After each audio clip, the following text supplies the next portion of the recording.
Now you're probably wondering to yourself, why am I showing you a clip from Iron Man?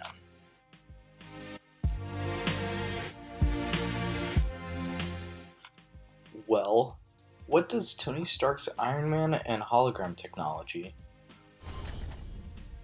the Microsoft Surface, and this cool new process to make your phone water resistant all have in common? Well, they all created really innovative technologies, right? So they all need to file patents on them. So for a bit of background info, let's first start off with, what is a patent? Or better yet, what a patent is not.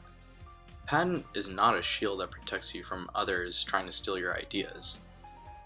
A patent allows you to prevent others from actually using your ideas, so it's much like a sword rather than a shield. So on March 13th of this year, a new policy was passed called First to File. This law stated that the ownership of the patent lies with the first person to file a patent application for that idea, regardless of when it was invented or who it was invented by. But what does this actually mean? Well, the previous law was called First to Invent, and this, as it sounds, meant that as long as proof is shown, the patent belongs to the original inventor, regardless of when the patent was filed. So, to exemplify this, let's look at a scenario. So, Steve invents a new device at the beginning of the year, but doesn't file a patent. Then Bill comes along and builds the same device unknowingly about a month later. Bill then 2 weeks later files a patent with the USPTO. Then about 6 months later, Steve decides to file a patent on the same invention. So the question is, who gets the patent?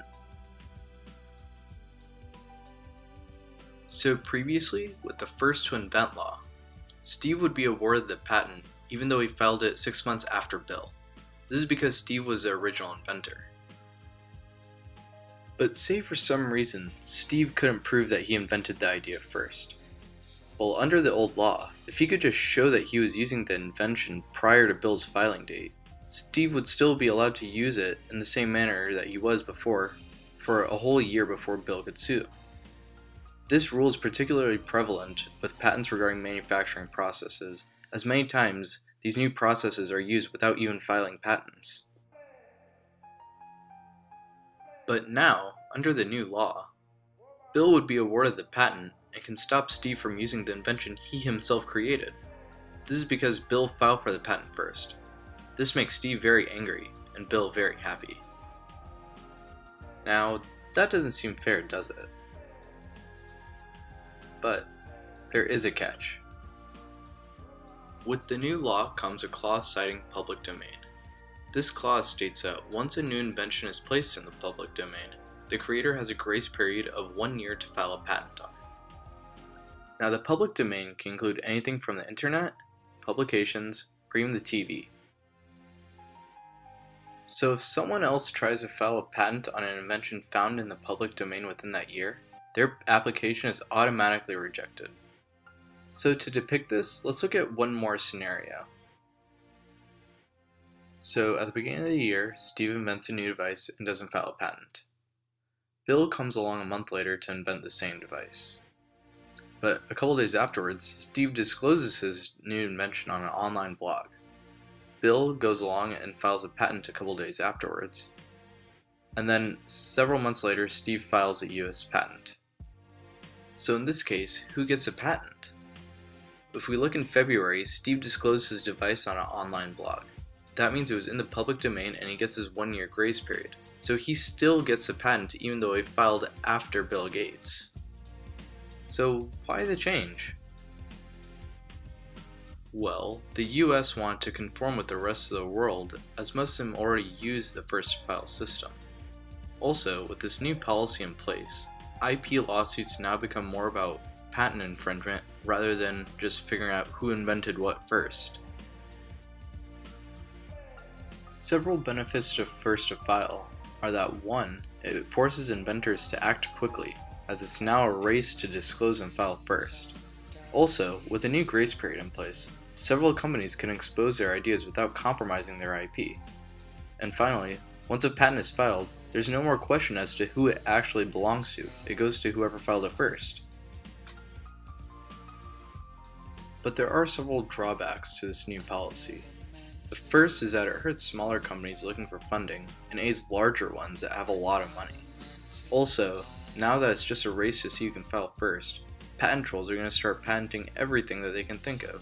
This is to gain as much IP as possible. They can then use this money to sue and bully smaller firms and companies with their vast amount of patents.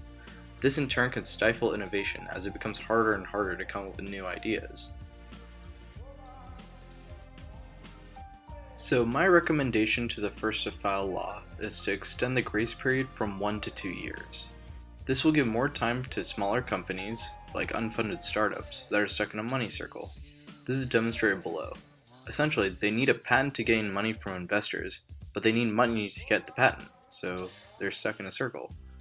Also, this 2-year grace period evens out the playing field between small and larger corporations. Overall, it will give more breathability for inventors as they can disclose their ideas to the public without worrying about losing their rights to a patent. So in conclusion, the first to file policy now awards patents to those that file first, not those that invent first. Also, once a new idea is placed in the public domain, the inventor has a grace period of 1 year to file a patent on that idea. Afterwards, it's free game to anyone. This in turn promotes a fast-paced environment as it forces inventors to act quickly on their new ideas and inventions that they conjure up. Finally, the name of the patent is slightly misleading. While the first person to file does indeed get the patent, it would be better named first to disclose, as the person who discloses the information first initially gets the advantage and the rights to the patent.